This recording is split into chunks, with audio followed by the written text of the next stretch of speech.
I'm Maya, and my family just pulled the nastiest stunt you could possibly imagine. For the past 4 years, I've been breaking my back working in Singapore, sending every dollar home so my parents and little sister could live comfortably. I covered the mortgage, the car, the credit card bills, even my sister's student loans. Nobody knew. I never asked for thanks. I just thought I was helping family. That morning, I was at the office when my mom called me on video, grinning ear to ear. Maya, great news! We just sold your condo, got a fantastic price, enough to pay for your sister's wedding. I froze. That condo was in my name, my only real asset. And to sell it, they had forged my signature. Sasha, my sister, snatched the phone and practically screamed, "Thanks to you, I'm going to have the most luxurious wedding ever. Imported flowers, 300 guests, live orchestra." No apology, no shame, just the giddy thrill of someone who just scored big by stealing from me. I asked, "Why would you do that?" And the answer made me want to slam my phone into the floor. Because you can just buy another one. This is something meaningful for the family. Family? A family that thinks robbing you blind is meaningful? They thought I'd swallow this. They were wrong. I was going to turn that $1 million wedding into the worst nightmare of their lives. If this story makes your blood boil, hit that like button, drop a comment telling me what you'd do if you were in my shoes, and subscribe with notifications on, because in the next part, you'll see exactly how they destroyed their own lives when my family sold me out, and I decided to turn the tables. Do you know what it feels like to work your whole life, send every cent home, and then one day realize your own family has legally stolen from you? I do. Right after that fake cheerful video call, I sat in my Singapore office, hands trembling with rage. I stared out at the window, city skyline wrapped in a gray haze, but inside me, everything was crystal clear. They'd crossed a line they could never come back from.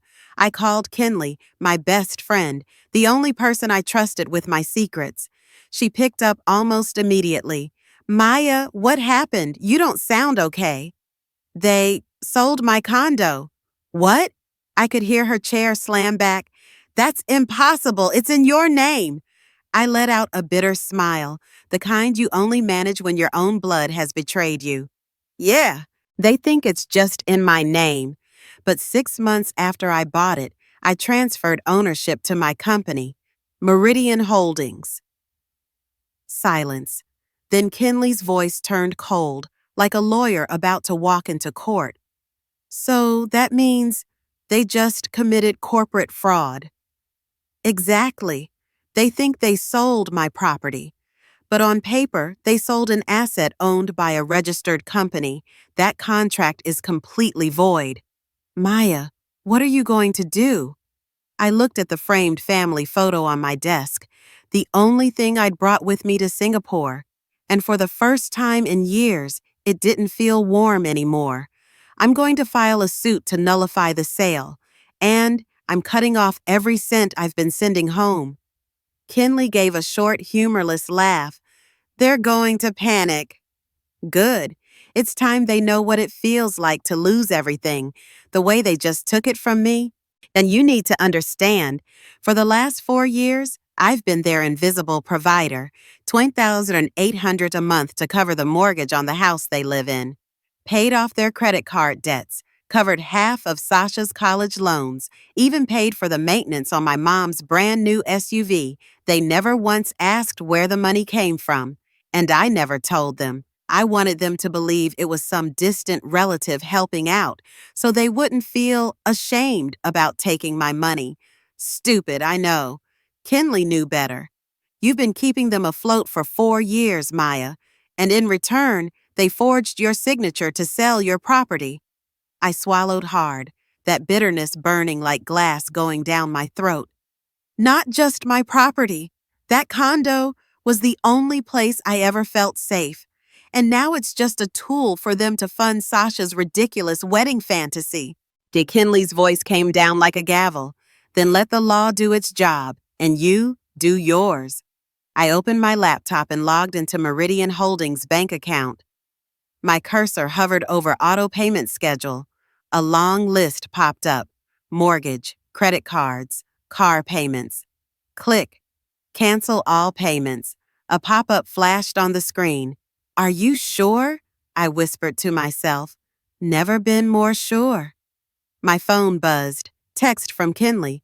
Got the lawsuit ready? I can file the motion to void the sale first thing tomorrow. I replied, send it all in and stop every bit of financial support. They're about to find out what life's like without the Bank of Maya. The moment I hit that last cancel button, I knew. Tomorrow morning there wouldn't just be a little problem in that house. It would be a full-blown storm. And here's the part that sent a chill down my spine. I didn't feel guilty. I wasn't thinking, their family, maybe I should forgive them. Because family doesn't forge your signature. Family doesn't sell you out for imported flowers and a pretentious wedding. Family doesn't turn you into a walking ATM and still dare to call it love. They had just killed the image of the obedient daughter they thought they knew. What they were about to face was a Maya they'd never met before. Tomorrow, when the bills started bouncing, when every account was frozen, and when Sasha got the news that her wedding venue was canceling, they'd understand. They'd know exactly how bitter it feels to lose everything with just one phone call. And this was only the beginning. Day one of the storm, when my family began to sink, I told you. Tomorrow would be the start of the storm. And it came right on time, not a second late. 6 a.m. in Singapore, my phone was vibrating nonstop. A flood of notifications from the family group chat I'd muted long ago. I opened it, scrolling slowly through each message, like watching a movie where you already know the ending, but still can't look away. Sasha, OMG, the florist says they haven't gotten the payment. If we don't pay now, they'll cancel the order. Mom, don't worry, honey, your dad's handling it. Sasha, but what if they cancel the imported flowers? I already posted the sample pictures on Instagram. Dad, just a banking glitch. Everything will be fine. I smirked. Everything will be fine. That's the same line they've been telling themselves for years, while every bill was quietly paid by a mysterious relative, which was me. I hit video call to Kinley. As soon as her face appeared, she lifted her coffee mug, eyes sparkling with amusement. Hot news. The account freeze is in effect. Every cent from the condo sale is locked. Perfect, I said, my voice so calm even I found it strange. Maya, you're actually enjoying this, aren't you? No, this isn't enjoyment. This is justice. My laptop pinged. New email. Sender, Destiny, wedding planner. Maya, I can't reach your parents or Sasha. The caterer says the deposit check bounced. The venue is demanding immediate payment or they'll cancel. The band wants cash in advance. I need to speak to you urgently. I forwarded it to Kinley with a short note. Add to the file. The best part's coming. My phone buzzed again. This time, Dad. Maya, it's just a small glitch. Can you front a few payments for now? Things will settle afterward. I typed out a reply, then deleted it. No. Silence would drive them crazier than anything I could say. They say silence is the most powerful weapon. I used to think that was just some cheesy quote. Now I understood. Every minute I didn't respond was another minute they sat there restless, anxious, and starting to realize they'd never actually stood on their own. They've called me 5 times in the last hour, Kinley said. What did you say? I didn't pick up, but they left a voicemail. Want to hear it? Play it. My mother's voice came through, sharper and higher than usual. Kinley, please tell Maya to call us right now. There's some kind of issue with the bank. It's probably just a mix-up. We need to talk, urgently. I shook my head. They still can't bring themselves to say the word fraud. It's still just a mix-up. Kinley smirked. Just wait. When the venue cancels, they'll call it by its real name. By noon, an email from Grandview Estate popped up. Payment for the venue has been declined multiple times. If we do not receive full payment within 48 hours, we will release your date to another client. I could already picture Sasha's face reading that. She'd either scream, cry, or do both. But one thing was certain. She wouldn't tell Xander right away. My phone rang. Sasha calling. I hit decline. A minute later, voicemail. Maya, what is going on? Destiny's freaking out. The venue's threatening to cancel.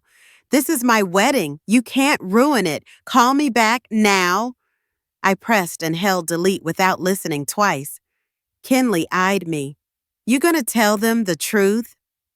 I will, just not yet.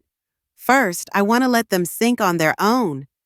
For 4 years, I'd kept them from drowning in debt, from losing the house, from facing the fact that they spend more than they make. They thought it was luck. They thought it could go on forever. Now every payment was bouncing one by one. Every door they thought was wide open was slamming shut. I opened my laptop and pulled up a folder labeled Receipts. Inside was every shred of proof from the last 4 years. Bank statements, invoices, payment records. Kinley called on video. What are you doing? Putting together a gift. Something to show them exactly who's been keeping them alive all this time. You sending it now? No, I'll send it. The moment Sasha gets the news, the venue's canceled. I gathered more emails from vendors demanding payment, arranging them in perfect chronological order, each line of text a knife cutting deeper into their fake confidence. I could see it now, Mom clutching her phone, eyes red, voice trembling as she begged vendors for an extension, Dad barking into the phone at some poor bank clerk, and Sasha curled up on the couch, refreshing Instagram over and over, quietly deleting every brag post. They'd tell themselves this was just a temporary setback. They'd find every excuse to blame me. But when that file landed in their hands, there'd be nothing temporary about it. And I knew that moment was close. All it would take was one last domino to fall, and everything would collapse. What they didn't know was that I was the one holding that domino, and I wasn't ready to let go. When everything fell apart and the truth came crashing into the light, I knew this was coming, but even I didn't expect it to happen this fast. 72 hours after the freeze went into effect, the final domino dropped. First, an email from Grandview Estate. Due to non-payment, we are officially releasing your wedding date. The contract is now void. Please do not contact us again. Moments later, my inbox exploded with a message from Destiny, the wedding planner. I have no choice but to cancel all services for Sasha's wedding. Every single vendor has pulled out. I'm now facing legal threats from 17 different partners, and Sasha is blaming me for everything. I stared at the screen, not out of shock, but because, for the first time in years, the fallout wasn't landing on me. And it didn't stop there. The gossip started leaking online. At first, just a few vague posts from vendors. Be careful working with the Gill family. Then, an anonymous Facebook account dropped the entire story, complete with a photo of Sasha in a wedding gown during her fitting, captioned, "The freeloading bride, $400,000 wedding funded by fraud." The photos Sasha once posted to brag were now being used by the internet to mock her. The comments under her posts had turned into a storm of sarcasm. If you can't pay for your own wedding, don't dream of luxury. Thought you were a Disney princess. Turns out you're the main character in a crime drama. Poster child for professional freeloaders. My phone rang. Sasha. I hesitated, then answered. Maya, what the hell did you do? The whole internet is blowing up. They're calling me a freeloader bride. Her voice was shrill, ragged with fury. What did I do? I just stopped funding your life. I enunciated every word. You've ruined my life. No, Sasha, I just let people see who you really are. Silence. Then the slam of a phone hanging up. And then, the moment I'd been waiting for. A text from an unknown number. Maya, this is Xander. We need to talk. I agreed. The call happened that evening. I just found out the truth. Xander's voice was cold, stripped of any warmth. The apartment is owned by your company. Your signature was forged. The wedding money was fraud. That's right, and you're about to marry a bride who knows all of it. I didn't soften the blow.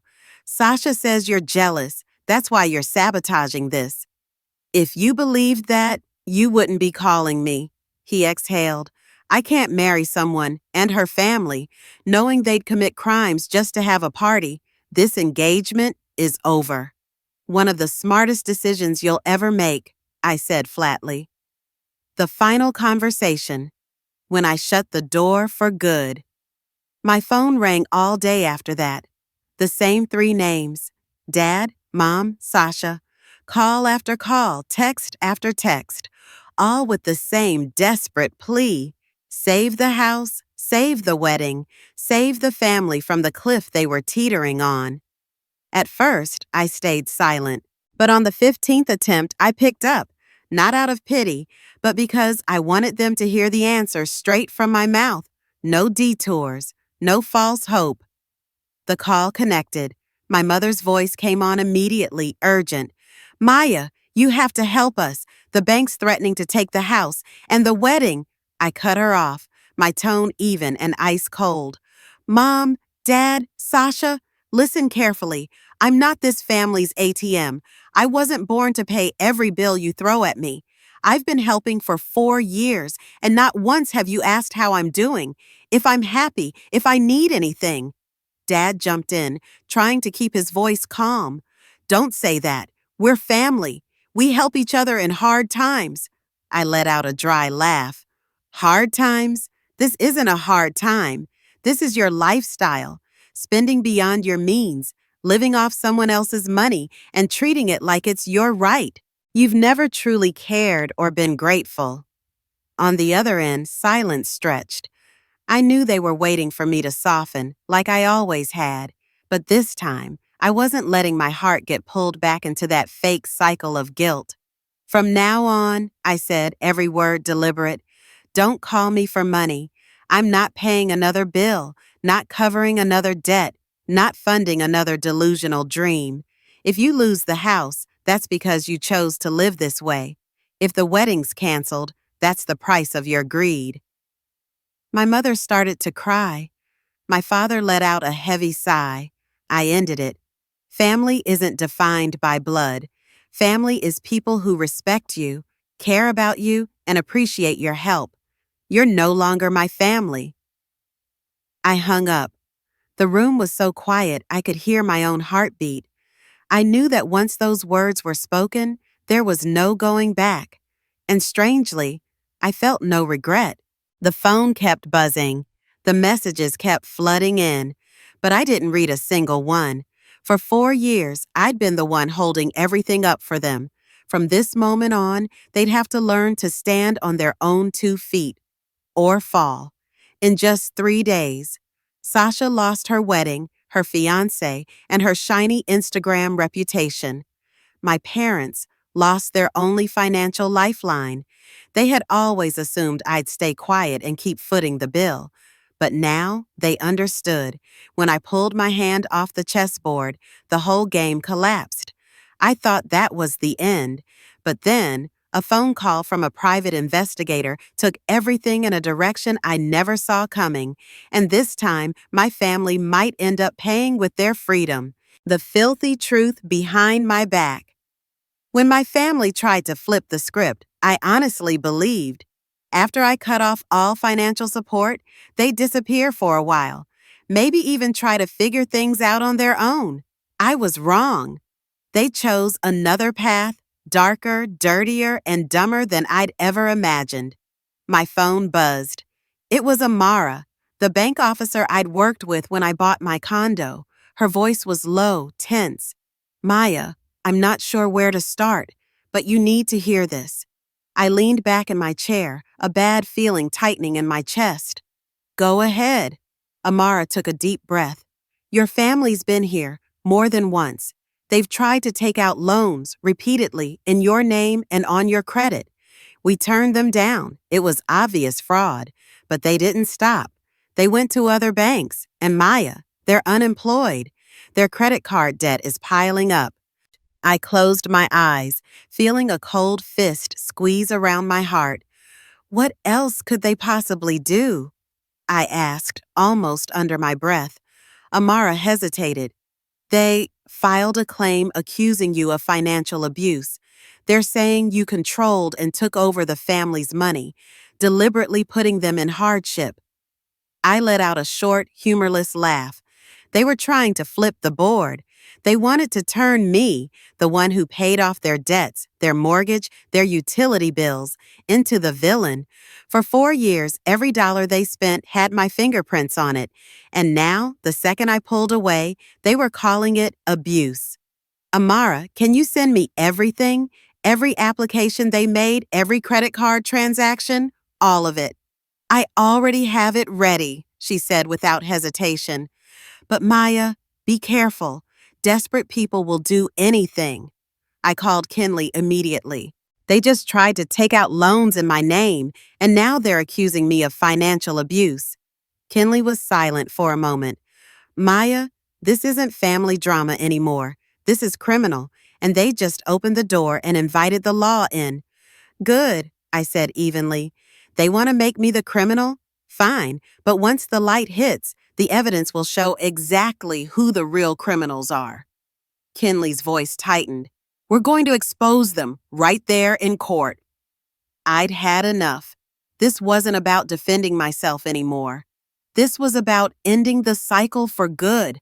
I didn't just want my condo back. I wanted my truth back, my name back, my freedom back.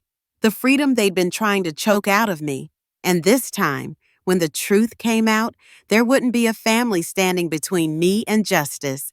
Tomorrow, I'll sit down across from the lead investigator and lay every piece of evidence on the table. They think they can write a story that buries me. But what they don't know is that I've had their ending written for a long time. When I dragged the truth into the light and justice came knocking, I was done with the lies, done with the late-night calls, sometimes begging, sometimes hurling accusations. They thought they could spin a story, paint me as the heartless daughter who abandoned her family. They thought I'd stay silent out of shame, afraid of what people would think. But they forgot one thing. I've spent my whole life facing the truth head on. And if they wanted to play the storytelling game, I'd tell the real story, loud enough for the whole world to hear. I opened my laptop, feeling like I was unlocking a door I'd kept bolted shut for 4 years. The file I needed sat right there on the desktop, a folder called Receipts. Inside was everything, bank statements showing every mortgage payment I'd made for their house, credit card bills I'd paid off, numbers once glowing red, now brought back to 0, car insurance receipts, utility bills, even the smallest expenses they never knew about. The condo contract, legal paperwork proving ownership had been transferred to my company, Meridian Holdings, long ago, all neatly organized by date. No gaps, no loose ends. I hadn't prepared this out of revenge. I'd done it because deep down, I knew there would come a day I'd need it. And that day was today. I opened a new browser tab, typing each word with a steady hand. No shaking, no anger. Just raw truth. For the past 4 years, I've quietly paid every expense so my family wouldn't lose their home and drown in debt. In return, they forged my signature to sell my property, used the money for a lavish wedding, and accused me of financial abuse. Here's the evidence. I attached PDFs, photos of contracts and bank statements, highlighted where my money had covered their bills. I stared at the post button for a few seconds, took a deep breath, and clicked. Within an hour, the post was spreading like wildfire. Strangers began sharing it, leaving thousands of comments. You did the right thing. No one deserves that kind of betrayal. Family? More like parasites. They need to pay for this. Drama TikTok accounts, gossip blogs, even online news reporters started flooding my inbox. Everyone wanted to cover the story, to interview me, to have me tell it all. But this time, I didn't need to say another word. The evidence was speaking for me. My phone rang. A deep, measured voice came through. Hello, this is Detective Rodriguez from the Financial Fraud Division. We've reviewed the documents you posted. We'd like you to cooperate with us as we consider prosecuting your parents for fraud, identity theft, and filing false reports. I leaned back in my chair, exhaling slowly. I'm ready. When do you need me there? We'll schedule a formal statement and collect the original evidence. This is a serious matter. Trust me, Detective. I know exactly how serious it is. They thought fear would stop me. They thought family would make me hesitate. But they didn't realize those emotional ties had been cut long ago. This was no longer family drama. This was a criminal case, and in this case, I was no longer their daughter. I was the plaintiff. I was the witness, and I'd be standing on the opposite side of the courtroom without blinking. The meeting with the detective was now just a day away. I sat at my desk reviewing the evidence one last time, every page, every signature, every number, each one a legal bullet I was about to hand over to the investigation. Kinley called on video, her voice firm. Maya, are you sure? Once you walk into that interrogation room, there's no turning back. I know. I looked straight into the camera, and I also know that when I walk out, that so-called family might be walking straight into a cell. She nodded, saying nothing more. We understood each other without needing extra words. I closed my laptop and turned toward the window. The city lights still glittered, people still rushed by. Life outside hadn't slowed for my personal tragedy, but I knew tomorrow would change everything. Tomorrow, I wouldn't just be the victim in my own story anymore. I would be the one writing the final chapter, and in that final chapter, there would be no room for traitors. I stood, placed the case file into my bag, and locked it shut.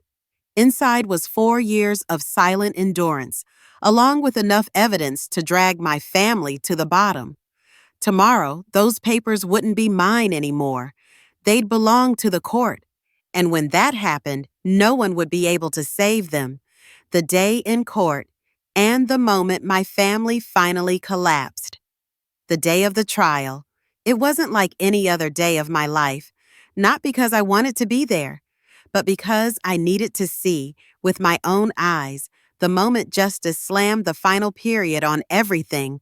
That morning, the courtroom was thick with a kind of air you could slice into pieces, heavy, damp, and tense. My father sat at the defendant's table, shoulders hunched, hair far grayer than the last time I'd seen him. The man who once roared at me like a general now looked small, worn out. My mother kept her head down, clutching a crumpled tissue, her shoulders trembling with each shallow breath. And Sasha? She had done her makeup like this was a party, not a trial. Her lipstick was a harsh, blinding red, but the hatred in her eyes when she looked at me said more than any insult could. When the judge began reading the charges, each word fell like a hammer on cold steel. Fraud, forgery, identity theft, filing false reports. Every count was another deep cut into the rotted rope that once tied us together under the name family. Evidence flashed on the large screen, everything I had prepared, bank statements, the condo contract, side-by-side comparisons of real and forged signatures, all neatly laid out as if they had been waiting years for this day. I didn't have to say a word. They spoke for me. Their lawyer tried one last desperate move, his tone almost pleading.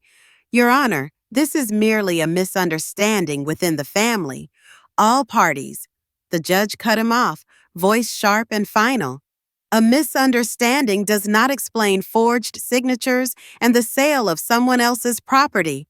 That sentence closed the door on whatever hope they had left. When the verdict was read, I didn't feel joy or satisfaction, just an emptiness. Father, 18 months in prison. Mother, 12 months suspended sentence with community supervision. Restitution, full repayment, though everyone knew they'd never be able to pay. Sasha wasn't charged, but the sentences handed to our parents were enough to make her lose control. She shot up from her seat, pointing a sharp finger straight at me, her voice shrill and venomous. "You're the most ungrateful daughter ever. You destroyed this family." The judge banged the gavel, voice firm. "Order in the court." But Sasha didn't listen. Tears, lipstick, and mascara streaked together into messy black smudges on her cheeks. "You'll regret this, Maya, I swear." The bailiff moved in, gripping her arm tightly. Sasha struggled, her high heels pounding against the floor with a desperate clack, clack. The heavy doors slammed shut, swallowing her screams into the long, cold hallway. The trial was over. I stood. My parents were escorted out through a separate exit. Neither of them looked at me, not even once. Maybe they knew. There was no softness left in my eyes anymore. Outside the courthouse, the sky was gray.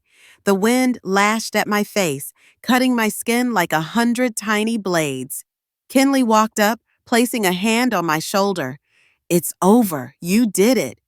I gave a small nod. Inside, there was no sense of victory, only a period at the end of a long sentence, necessary but bitter. I knew that from this day on, there would be no connection between us.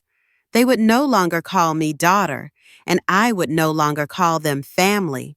But deep down, I understood one thing. This ending was only the beginning of my next chapter, one they would never be allowed to enter. When my story became the talk of the entire city. As I stepped down the courthouse stairs, the air outside practically erupted. Dozens of camera lenses locked onto my face. Microphones from every direction pushed toward me. A barrage of rapid, overlapping questions. "Maya, how do you feel about seeing your own parents convicted? Is it true you're planning to write a book about this case?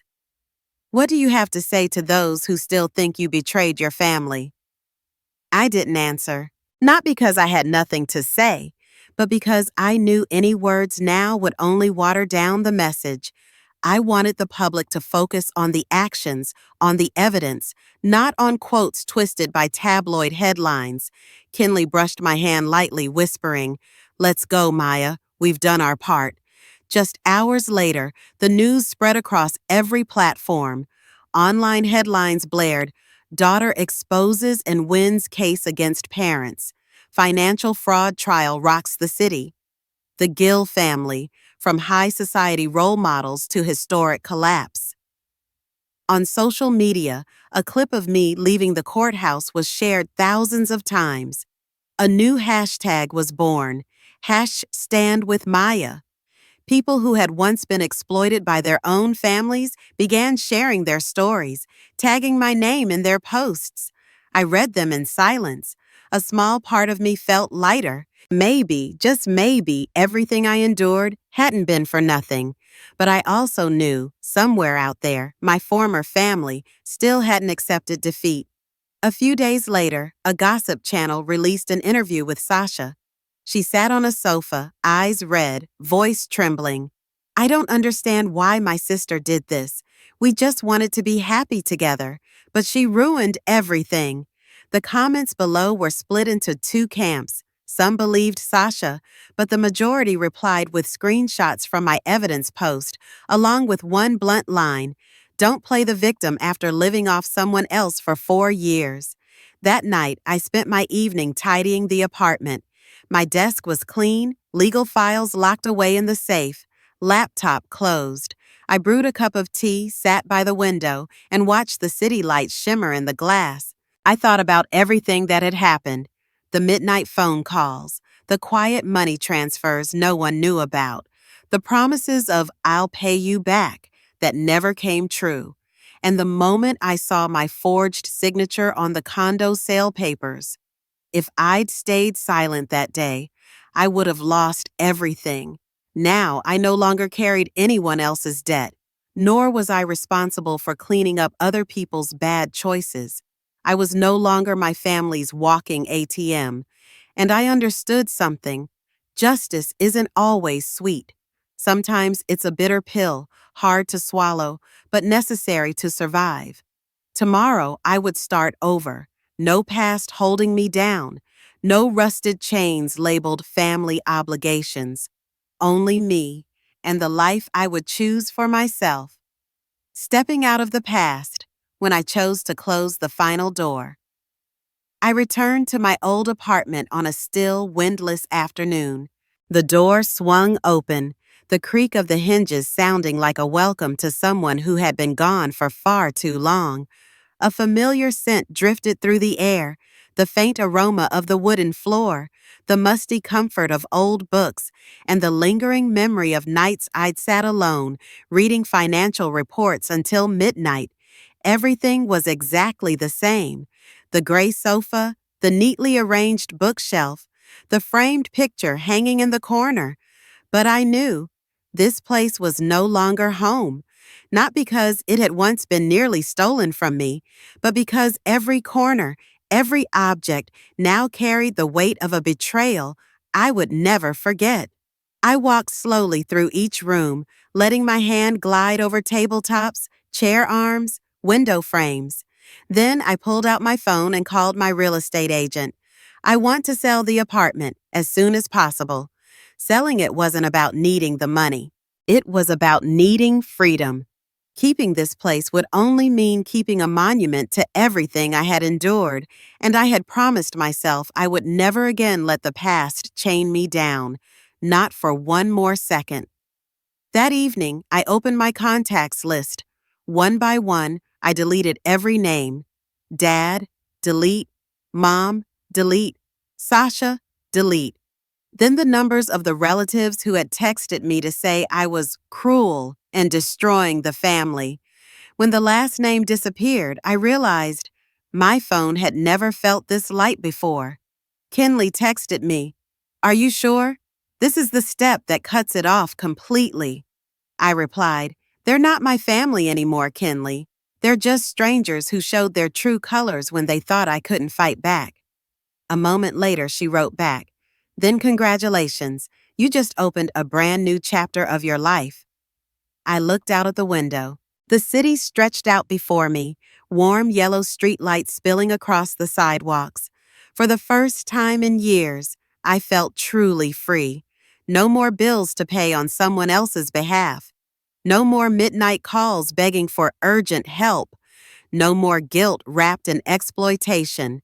After selling the apartment and leaving the past behind, I received hundreds of messages from people I'd never met. They told me about the borrowed money that was never repaid, about forged signatures, about years spent supporting their families without so much as a thank you. Some were doctors, lawyers, teachers. Some were barely in their 20s, just starting out in the workforce. But they all had one thing in common. They once believed they had to stay silent because that's family. Now they knew the truth. No one has the right to take your labor, your property, or your kindness just because you share blood. One young woman named Elise wrote to me, "Maya, I read your story. Because of you, I finally had the courage to call the police after my mother kept using my identity to take out loans. Yesterday, they officially opened an investigation. Thank you for showing me I'm not alone." I read her message over and over, and for the first time in months, I smiled without bitterness. I was no longer just someone who saved herself.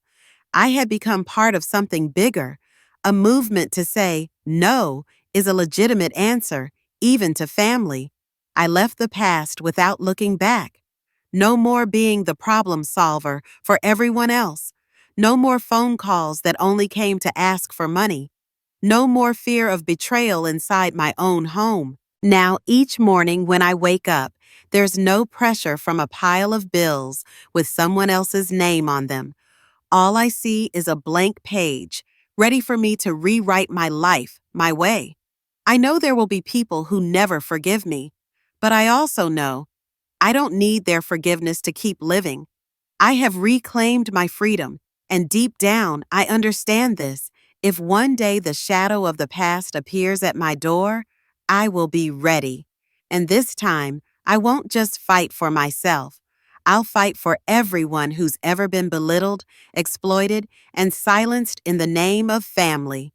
If my story resonated with you or gave you the strength to stand up for yourself, hit the like button to show your support. Leave a comment to share your own experience or thoughts, and subscribe to the channel so you won't miss more true stories about courage and freedom.